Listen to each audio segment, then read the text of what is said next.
Hi everybody, I'm Bree the Plant Lady, checking in with a weekly garden tour from my front yard here in my Zone 7 Central North Carolina garden. Now, as you can see behind me, seed collecting is still very much underway. We've pretty much gotten it all collected, but now it has to be processed and cleaned and then refrigerated and then ultimately packaged. And I will confess that this is definitely dominating Emily's internship. It wasn't my intention that she would spend half of every day dealing with seed, but it's totally how it's shaking out. Nevertheless, we're gonna have a great selection available for sale at the Fall Open Garden, which is scheduled for Saturday, September 23rd from noon to 4 p.m. I have put a link in the description so that you can learn more about it, but be sure to mark your calendars because that's going to be the primary time that I have the cottage garden seed available, including poppies, larkspur, nigella, bachelor buttons, and a lot more. I'm going to be doing a lot of traveling this fall, so I won't be doing as many local events or live and in-person things where I'll be bringing seed. So the Fall Open Garden is the primary opportunity. All right, let me turn this camera around so that you can see how everything is growing as we are now on the first day of July. Well, I had some neighbors over yesterday and they said they think the garden looks better than it ever has before. And I thought, uh-oh, well, I wonder if they'll like it in a few more weeks when it fills out even more.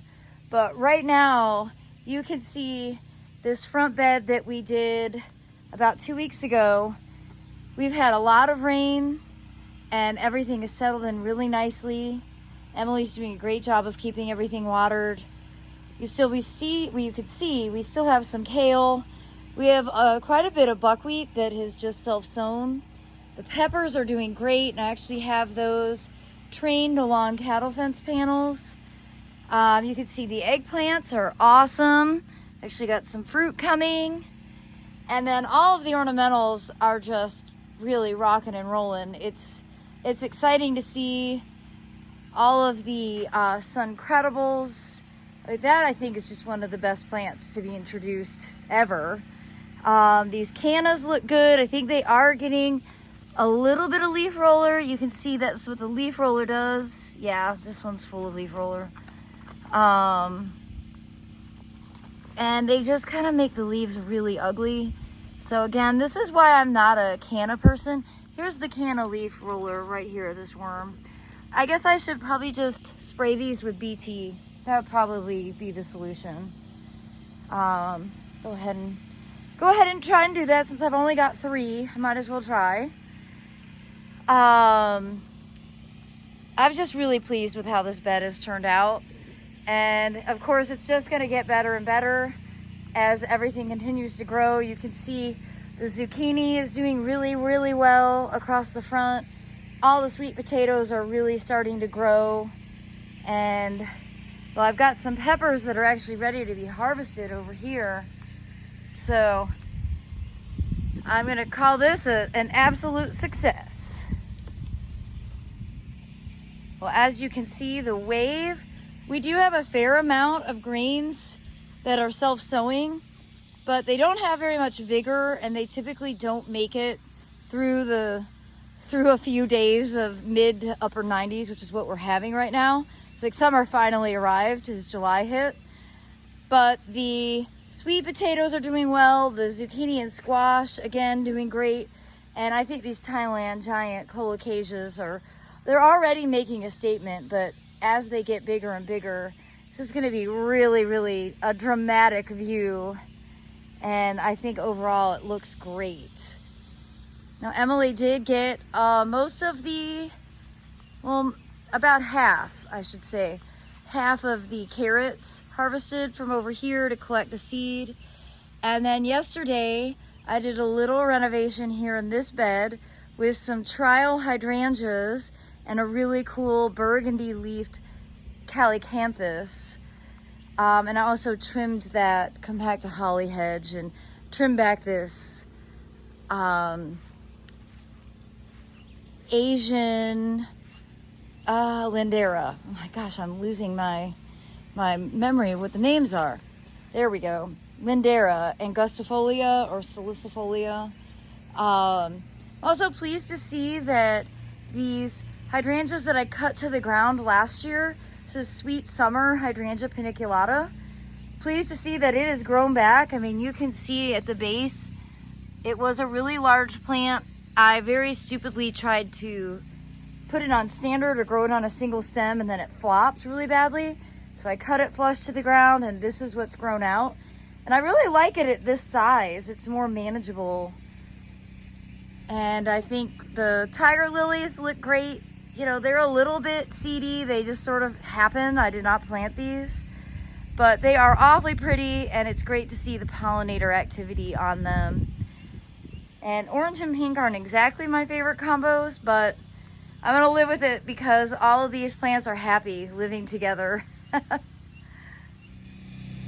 I'll be sure to do an update in a couple of days from the Carolina Garden House, but you can see this shrub border is looking really nice. These Eucomis sparkling burgundy are starting to put up flower stalks, and everything is filled in really nicely through this border. We do have some weeds to deal with, some tree seedlings that we don't need, and I'm sure if I looked hard I'd find about 10,000 oaks. That's fairly normal. I did not do the Chelsea chop on these chrysanthemums, and I hope I don't live to regret that. But I kind of wanted these to be a little taller this year, and I'm hoping that they'll just fill in that open space. You can see the calycanthus have really come back full steam. This baptisia looks awesome. This viburnum bituense, which I cut way back, is growing out really well. And I love that new growth. It's very velvety, and I like the coloration. This Calicarpa is already starting to flower, which means it'll be early to berry. And yeah, overall, I'm just super pleased with how everything in this bed is doing. I did want to show you this Jetstream Hydrangea quercifolia is starting to color up, and it's amazing because we are not cool at all. Like, it's the opposite of cool. Our lows are in like the mid 70s now. But I'm so pleased to see that pink. I don't remember that happening in years past. And I do have the bug box open because I'm gonna actually fill it with poppy pods. I think it'll just look really cool with lots and lots of poppy pods. So I'll be sure to make a little video talking about that, and, you know, kind of balancing purpose with ornamentation. Make sure that it's, you know, visually as stimulating as possible. Probably one of the biggest changes that we've done this week was getting all of the mangaves planted, and they are here in this border, and you can see it's really densely planted. I don't know that they'll actually overwinter, but to be honest, I don't care. We just have so many, and I don't need to overwinter this many mangaves. So right now I'm just really thoroughly enjoying the view of this peninsula. This is a really dry spot, which is why I'm trying it for the mangave. But again, it doesn't matter to me if they don't successfully overwinter.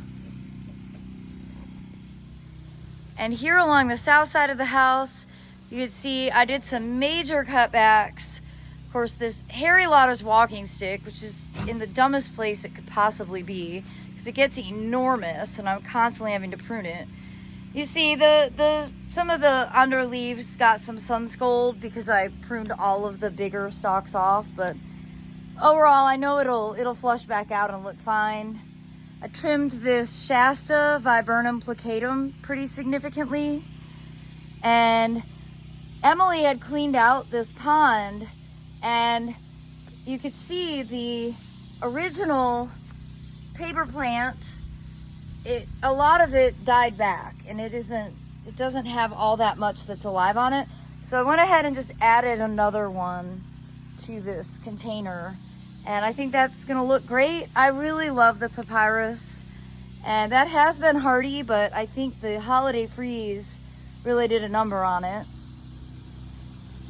Now up here into the driveway container garden, I can't believe that I have nasturtiums that look like that on July 1st.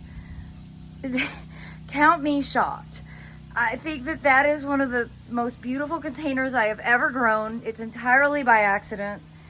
It's just because the weather was not normal this year that they look so good. This is a trailing variety that I got from Botanical Interests. And of course the tomato that's growing in there is looking great. Over here you can see this combination with that Savola from Proven Winners. That is a really outstanding plant.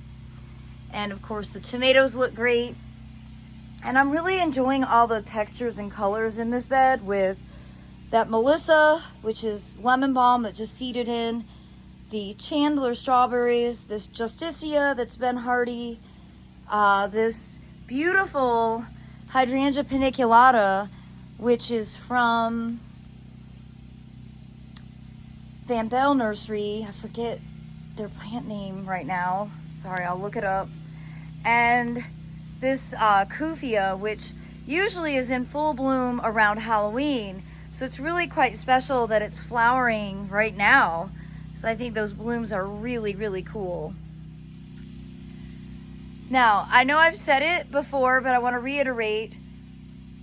Sowing your rice later in the season is better. So the one on the left, right there, I did as a demonstration for YouTube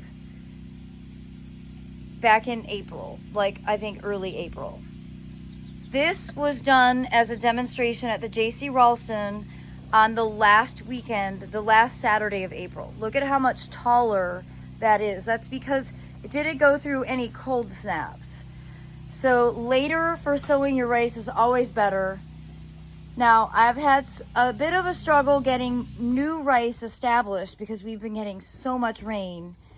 But these pots of black madras are finally starting to grow and germinate well enough. I've lost a lot of seed because we had 4 inches of rain and the pots with no drainage holes actually overflowed and a lot of the seed came out.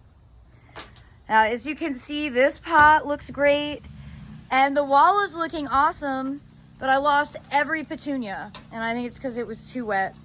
But I've been rooting coleus, so I'm just gonna plug in one of my rooted coleus in each of the edges so I don't have any blank spots.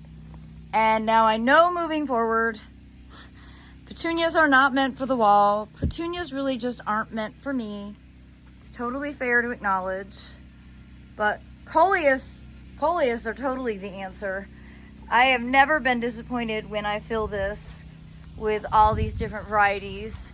And I do want to show you the mangave side, which is part of the reason why I'm like, no, I don't care if those don't overwinter, because I have all of these that I'll probably inevitably stash under the house because I'm suspecting they won't be super big. So I'm really pleased to see how big these have gotten, and they're only going to continue to grow as we have more heat. I just have to acknowledge, these begonias are amazing. I can't believe it. When I potted these, I said in the video, I'm not a begonia person. These may have just changed me. I love this variety so much. This is Eladier Move to Joy Salmon. And I think this is one of the coolest begonias that I have ever seen. You know, a lot of times when I like these ones with the really cool foliage. I don't think I've ever fallen in love with a begonia because of a flower until this plant. And hands down, I'm gonna make sure I overwinter this, and I'll be at a trade show in 2 weeks, and I'm definitely gonna talk to the company that is distributing this to make sure that I know where it will be so I can recommend it next year. You know, I trial a lot of plants, and a lot of the plants don't really stick out. Like all those petunias, there's not a single one that I would recommend because they all died.